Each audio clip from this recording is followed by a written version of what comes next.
Imagine, one day there is a shortage of natural gas in Leuven. Natural gas will no longer be affordable for our daily use. Cooking, heating, electricity production, industrial production will have huge negative influence. Is there any alternative for natural gas we can use in Leuven?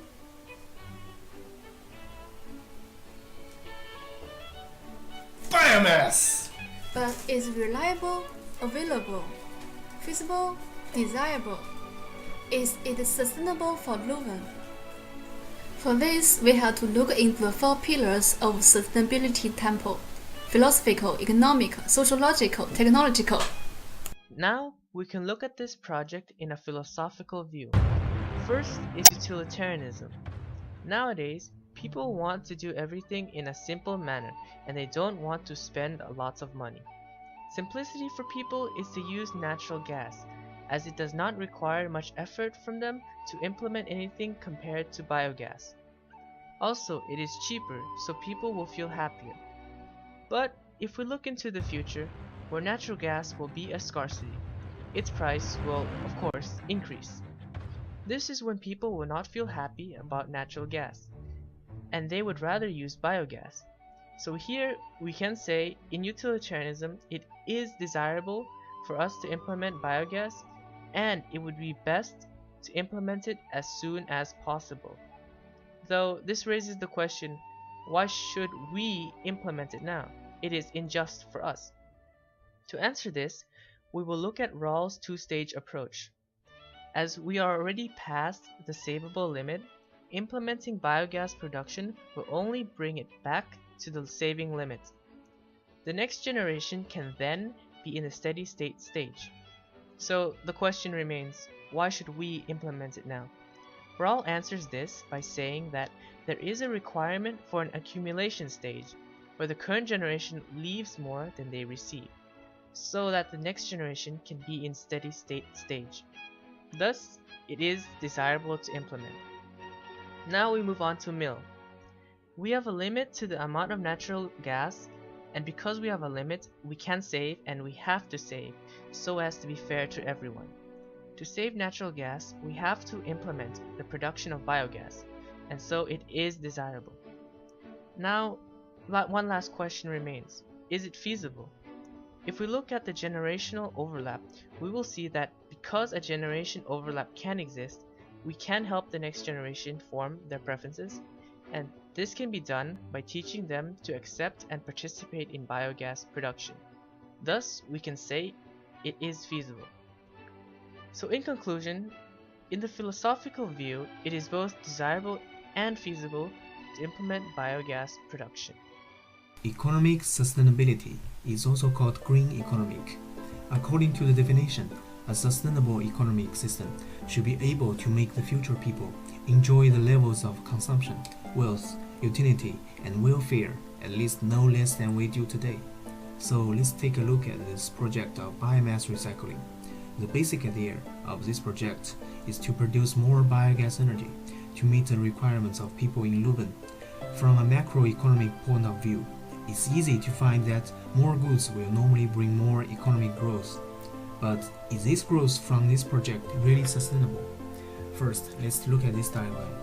As we see, at the beginning, the biogas price will be higher than the price of natural gas.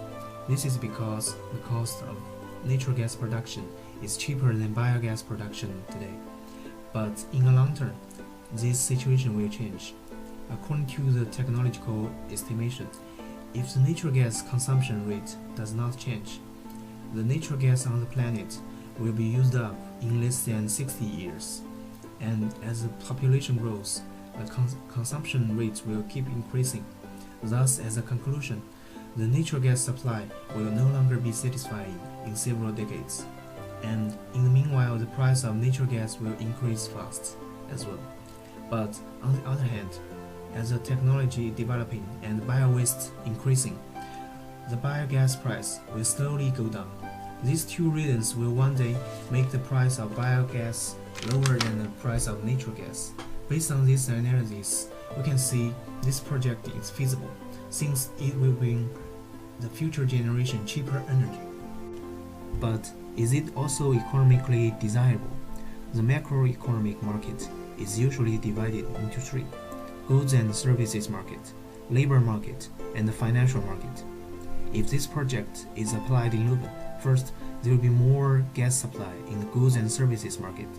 Second, the labor's consumption will increase because more workers are needed in building and maintaining such a biomass plant, which decreases the unemployment in Leuven as well. In the project, in order to build such a power plant, the Leuven government needs to raise funds from people, normally by means of taxes or private sponsorship. But as we told before, the price of biogas is higher than the natural gas in the beginning. Some people might pay more to use the biogas, while the gas company is making more money. Basically, the beneficiary group are the gas company and people who buys their shares. But the victims are the average citizens and biogas users. This fact makes the investment undesirable. Thus, as an economic conclusion, the biogas production by recycling the biomass is feasible in the long term, but not that desirable at present. The project will be good only if there is a solution that can solve the wealth distribution problem and benefit the whole economic system. Sociological sustainability is an important aspect. Due to this project, there will be influence on the health of the society. For the project to be socially sustainable, the people in Leuven should be happy and positive social activities should be strengthened. One of the influence would arise when choosing the location of the plant. So the smell of the plant will discourage people to live in the neighborhood areas. The cost of the whole neighborhood will lower as a consequence. Problem with the residents, landowners, business owners is inevitable. Due to this fact, questions for the plant's policy like, should the decision taken for the plant be democratic? Should it be dictatorial where government enforces the decision for maximum efficiency and practicality? For the organization to be socially sustainable, the project should be democratic.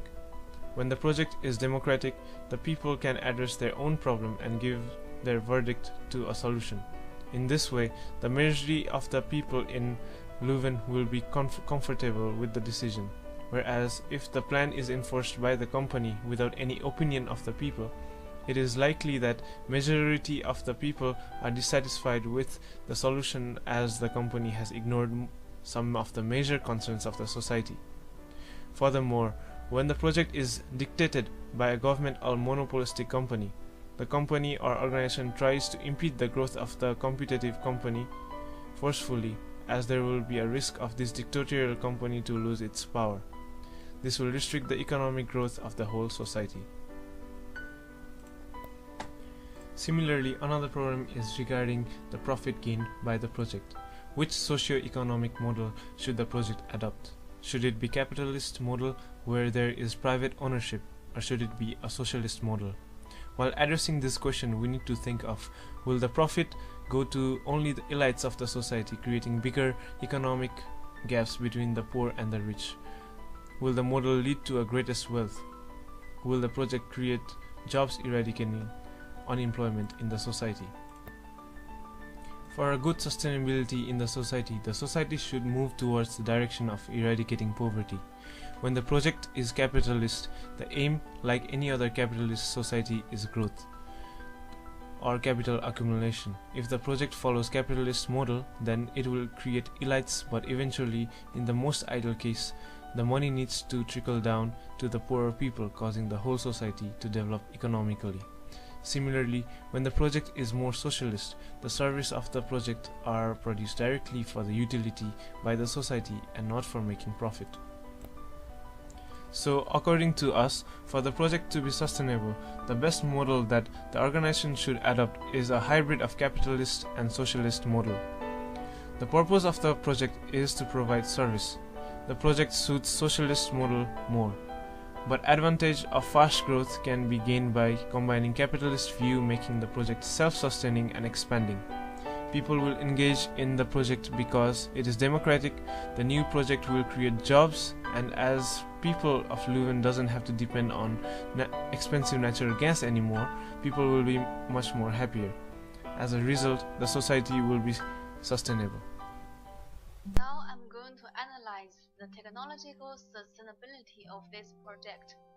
The technology in this project has already been around for more than 40 years. So we can be certain that this technology has already matured enough to convert biomass, such as fuel crops, manure, and organic waste into biogas. Therefore, this project is highly feasible. According to Xitis Energetica, the use of biomass is considered as a strong type of sustainability. This is because we avoid waste and save natural gas energy, as well as biogas itself being a renewable resource. Now, if we consider the emission of the greenhouse gases, first, the direct emissions. Bioenergy itself does not produce any emission of carbon dioxide, and the methane produced is going to be used, so there are no direct emissions. Second, the indirect emissions. Making the plant, expanding the pipeline network, and transporting biomass results in indirect greenhouse gas emissions, such as a vehicle to transport the biomass to the plant. Therefore, we cannot tell whether it is desirable or not. In Leuven, biomass potential only accounts for 1.3% of the whole natural gas consumption, making it very weak in availability. Most of the biomass resource depend on agriculture energy crops, but the energy crops change during different seasons, such as maize, cane, sunflowers, and canola. And you also have to try to persuade farmers to plant more energy crops. That will become a challenge too. Therefore, biomass cannot become a reliable energy resource. In summary, we found that the technological sustainability of this project is weak. So, as an overall conclusion from 4 different views on this project, we can say that it is undesirable, but it is feasible. It is undesirable because there are too many questions raised on unknown aspects of the project and unfair for the people who implement it first. It is feasible because we have mature technology, we're able to teach the next generation to accept and participate in biogas production, and in the long term, biogas will cost less than natural gas, as well as being a renewable resource.